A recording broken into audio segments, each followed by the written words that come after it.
Sir నమస్కారం sir. నమస్తే. Sir Iran, Israel మధ్య కొన్ని రోజుల నుంచి కూడా వార్ నడుస్తుంది మనకు తెలిసిందే. అయితే ఇప్పుడు ఇజ్రాయెల్ ఏం చేసిందంటే ఇరాన్‌లో ఉన్న అణుబాంబులు ఎక్కడైతే ఉంటాయో వాటిపైన ఆ స్థావరాలపైన దాడులు చేసిందని, మొత్తం రేడియేషన్ ఇరాన్‌లో లీక్ అయిపోయిందని చెప్పేసి వార్తలొస్తున్నాయి సార్. అయితే దీని పట్ల అఫీషియల్‌గా వాళ్ళు అనౌన్స్‌మెంట్ చేయకపోయినా కూడా ఏదైతే విస్తృత స్థాయిలో సర్క్యులేట్ అవుతుంది. ఇరాన్‌లో పరిస్థితి ఏ విధంగా ఉంది? మరి ఇజ్రాయెల్ ఎన్ని అణు స్థావరాల మీద దాడి చేసింది? మరి ఇరాన్‌లో ఏ విధంగా ఇప్పుడు ప్రెజెంట్ కండిషన్ ఏ విధంగా ఉంది? ఎర్లీ మార్నింగ్ నుంచి ఒక న్యూస్ వైరల్ అవుతుంది. అదేంటంటే ఇరాన్‌లో ఈ న్యూక్లియర్ ఫెసిలిటీస్ మీద ఇజ్రాయెల్ దాడి చేసిందని. ఆ దాడిలో రేడియేషన్ అక్కడ ఉన్న న్యూక్లియర్ యురేనియం నిల్వలు అవన్నీ ఉన్నాయి కదా! వాటి మీద దాడి చేయడం వల్ల అక్కడి నుంచి రేడియేషన్ వ్యాపించి చుట్టుపక్కల ఉన్న ప్రజలు వందలాది మంది లేదా వేలాది మంది చనిపోయారని, దీన్ని ఇరాన్ దాచిపెడుతుందని చెప్తున్నారు. అసలు ఇందులో నిజం ఉండే అవకాశం ఉందా? అసలు ఇప్పటివరకు ఇరాన్ ఎన్ని సైట్ల మీద దాడి చేసింది? ఇంకా ఎన్ని సైట్ల మీద చేయాలి? అమెరికా అవసరం ఇజ్రాయెల్‌కి ఏముంది? అట్లాగే ఇంటర్నేషనల్ ఆటమిక్ ఎనర్జీ ఏజెన్సీ అంటే ఈ మొత్తం ప్రపంచంలో ఏ దేశంలో అయినా న్యూక్లియర్ ఫెసిలిటీస్ ఎలా ఉన్నాయి వీటినన్నిటిని పర్యవేక్షించే ఒక ఏజెన్సీ ఉంది. ఆ ఏజెన్సీ దీని గురించి రేడియేషన్ గురించి ఏం చెప్తుంది? సో, ఈ విషయాలు మనం మాట్లాడుకుందాం. మామూలుగా ఆపరేషన్ రైజింగ్ లయన్ పేరుతో ఇజ్రాయెల్ ఈ నెల 13వ తేదీన ఇరాన్ మీద దాడులను మొదలుపెట్టింది. ఆహ్, ఎ ఆ దాడిని ఇరాన్ ఊహించలేదు. ప్రిపేర్ అవ్వలేదు. ఎందుకంటే ఇరాన్ అమెరికాతో చర్చల్లో ఉంది. ఆల్రెడీ 5 దఫాలు చర్చలైనాయి. మళ్ళీ 15న చర్చ ఉంది. సో, 15న డిస్కషన్ ఉంది కాబట్టి 13థ్ అటాక్ చేస్తారని వాళ్ళు ఊహించలేదు. ఎందుకంటే చర్చలు ఫెయిల్ కాలేదు. కంటిన్యూ అవుతున్నాయి. అమెరికా చర్చిస్తానే ఉంది తమతో. ఈ లోపల ఇజ్రాయెల్ అటాక్ చేస్తుందని ఊహించలేదు. అందువల్ల మొదటి 12 గంటలు ఇజ్రాయెల్ ఇరాన్‌కి ఒక చరిత్రలో ఎప్పుడూ ఎరుగనంత నష్టం చేకూర్చగలిగింది. అంటే ముఖ్యంగా వాళ్ళ ఆహ్, మిలిటరీ కమాండర్స్‌ని, టాప్ కమాండర్స్ టోటల్‌గా ఒక 20 మంది వరకు, అంటే కన్వెన్షనల్ మిలిటరీ అండ్ ఐఆర్‌జీసీ ఉంటది. ఐఆర్‌జీసీ అంటే ఇస్లామిక్ రెవల్యూషనరీ గార్డ్ కోర్. ఈ 2 రకాల మిలిటరీకి సంబంధించిన టాప్ 20 కమాండర్స్‌ని చంపేసింది. తర్వాత ఇంటెలిజెన్స్ అధికారుల్ని ఒక 10 మందికి పైన చంపేసింది. అన్నిటికంటే కూడా న్యూక్లియర్ సైంటిస్టులు మెహదీ బెహ్రాన్‌బీ గాని, ఫరేయాన్ అబ్బాసీ గాని ఇలాంటి టాప్ న్యూక్లియర్ సైంటిస్టులను కూడా ఇజ్రాయెల్ చంపేసింది. ఈ నేపథ్యంలో ఇరాన్ మెల్లగా మేలుకొనింది. తమ తప్పుల్ని తెలుసుకునింది. మొసాద్ తమ దేశంలో ఎవరెవరు మొసాద్ ఏజెంట్లు ఉన్నారో వాళ్ళందరినీ కూడా పట్టుకునింది. మన ఇండియన్స్ కూడా కొంతమంది మొసాద్ ఏజెంట్లుగా ఉంటే వాళ్ళని కూడా అరెస్ట్ చేశారు. సో, మరోవైపు ఇజ్రాయెల్ మీద కౌంటర్ అటాక్స్ కూడా ఇరాన్ మొదలుపెట్టింది.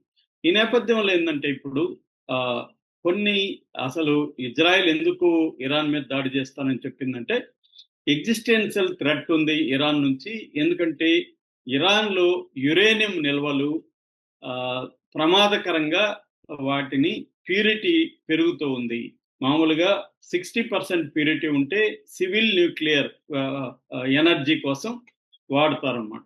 60 అంతవరకు అలో చేస్తుంది. అదేమి ఇల్లీగల్ కాదు. 60 వరకు ఉండొచ్చు. కానీ 90 వరకెళ్తుంది. నిల్వల్ని పెంచుకుంటుంది. కాబట్టి 2 వారాల్లో అది న్యూక్లియర్ బాంబ్ తయారు చేయగలిగిన కేపబిలిటీస్‌ని అది పెంచుకుంటుంది. దీన్ని మేము ధ్వంసం చేయకపోతే ఇరాన్ నుంచి మాకు ప్రమాదం ఉంది. అందుకని ఎగ్జిస్టెన్షియల్ థ్రెట్‌ని మేము ఎదుర్కోవడానికి సెల్ఫ్ డిఫెన్స్‌గా మేము అటాక్ చేశామని ఇజ్రాయెల్ చెప్పుకుంటుంది. దీన్నెవడు సపోర్ట్ చేయలేదు, అది వేరే విషయం. ప్రపంచంలో ఒక అమెరికా తప్ప మిగతా అన్ని దేశాలు కూడా ఖండిస్తున్నాయి. బట్ ఇజ్రాయెల్ అలా చెప్పుకొని దాడి చేసింది. సో, అందుకని దాని గోల్ ఏంటి?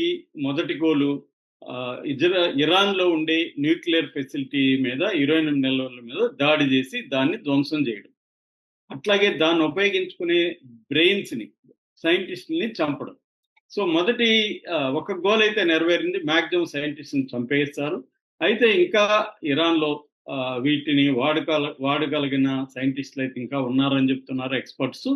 రెండవది ఇప్పుడు ఈ ఆటమిక్ ఎనర్జీ ఏరియాలో ఉన్న వాటి ఆహ్, న్యూక్లియర్ సైట్‌ల మీద దాడులని చేసింది. మొదటగా నంతాజ్ అనే ఒక సైట్ మీద దాడి చేసింది. న్యూక్లియర్ సైట్ మీద. నంతాజ్ వచ్చి పైలట్ ఫ్యూయల్ ఎన్రిచ్‌మెంట్ ప్లాంట్ అంటారు దాన్ని. ఈ ప్లాంట్ లో ఉన్న అది గ్రౌండ్ లెవెల్లో ఉన్నవన్నిటిని ధ్వంసం చేసేసింది. అంటే మరి లోపల కంటే కూడా పైన ఉన్న గ్రౌండ్ లెవెల్ అన్ని కూడా ధ్వంసం చేసింది. దానివల్ల రేడియేషన్ అయితే లీక్ అయిందని చెప్తున్నారు. దాన్ని మేనేజ్ చేసాం, ఇమ్మీడియట్ గా ఎమర్జెన్సీ ప్రోటోకాల్స్ ఫాలో అయ్యి ఇరాన్ మేము మేనేజ్ చేసామని చెప్తున్నారు. సో దాని శాటిలైట్ ఇమేజెస్ ఇరాన్ అధికారులతో మాట్లాడి ఇంటర్నేషనల్ ఆటమిక్ ఎనర్జీ ఏజెన్సీ వాళ్ళు మేనేజ్ చేశారు అని ప్రకటించింది. ఇది నిజంగా తెలియదు. అంటే గ్రౌండ్ లెవెల్లో పోయి ఇన్స్పెక్ట్ చేస్తే గానీ తెలియదు. ఇది రేడియేషన్ వ్యాపించింది, చుట్టుపక్కల చాలా మంది చనిపోయినారని చెప్తున్నారు. ఎందుకంటే ఇరాన్లో డెమోక్రసీ లేదు, అక్కడ ఇస్లామిస్ట్ రాజ్యం ఉంది, నియంతృత్వం ఉంది ఒక రకంగా. అందువల్ల అక్కడ న్యూస్ బయటకు రావాలంటే వితౌట్ గవర్నమెంట్ పర్మిషన్ న్యూస్ బయటకు రాదు. సో అందుకని అది లీక్ అయిందని చెప్తున్నారు. రెండవది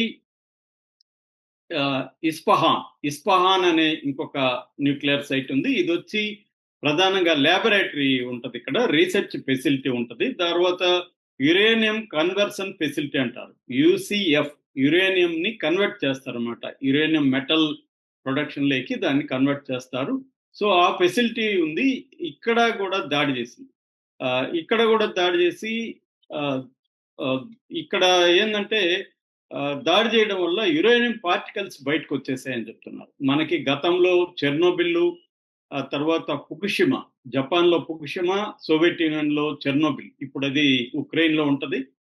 ఒకప్పుడు సోవియట్ యూనియన్లో చెర్నోబిల్ లీక్కి చాలా పెద్ద ప్రమాదం జరిగింది. అట్లాగే ఫుకుషిమాలో కూడా ఇలాంటి యురేనియం ఇవే జరిగింది.